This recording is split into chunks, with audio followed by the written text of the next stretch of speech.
and today I'm going to show you a few signature licks from Texas blues guitar master Jimmie Vaughan. So Jimmie Vaughan frequently plays in open positions. So if he's playing in open E, he'll utilize the open position minor pentatonic scale, E minor pentatonic.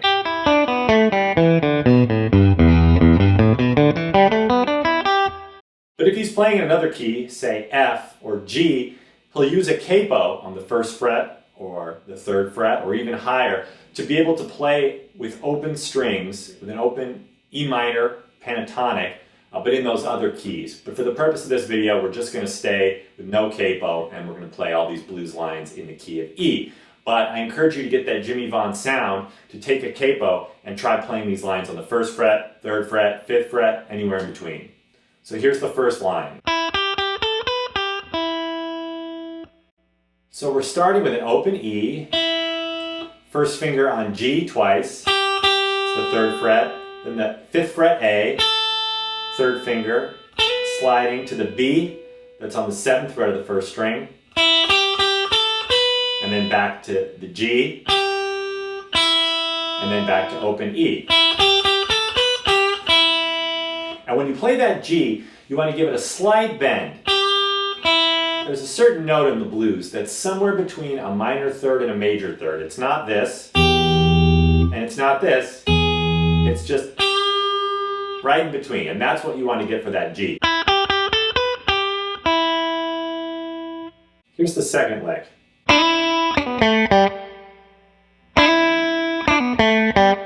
So what I'm doing is taking my first finger and I'm sliding from the D on the third fret of the second string to the E that's on the fifth fret of the second string. But I'm also playing an open E. And that's giving me this cool unison sound because the open E and the fretted E are never going to be exactly in tune. So it gives this cool kind of sound, especially because you have this D sliding into this E with the open E ringing out. So when I play this, sometimes I use my third finger, and sometimes I use my first finger. It kind of depends on where I'm going after. So to finish this line, we're going to play D, and then open B, and then A, and then open G. So we got... So here's the third line.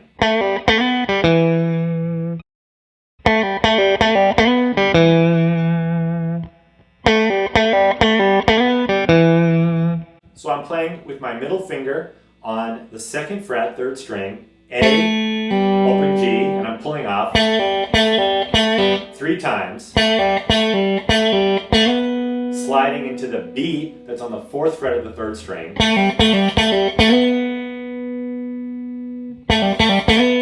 then open G, and then E.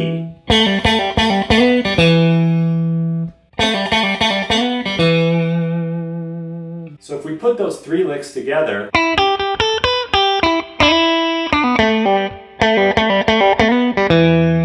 can use them all together in the same phrase or use them separately. So the final line I'm going to show you happens over the 5 chord in the blues.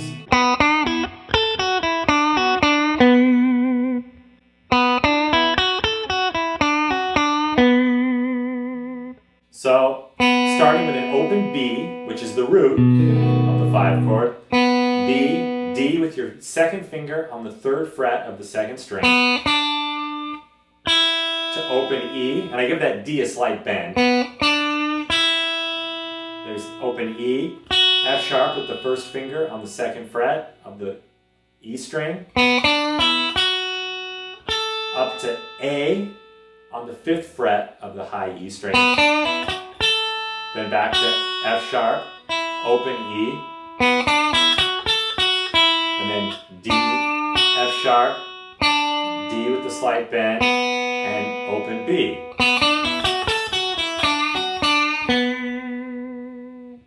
And from there, you could play hammer on a B to a C sharp, which comes from our A7, our 4 chord in the blues in the key of E. And here's another Jimmie Vaughan-ism. Bending this A with your second and third finger on the second fret. You're just sort of rocking the guitar. You're bending it a whole step. So here's the sound of all these licks put together.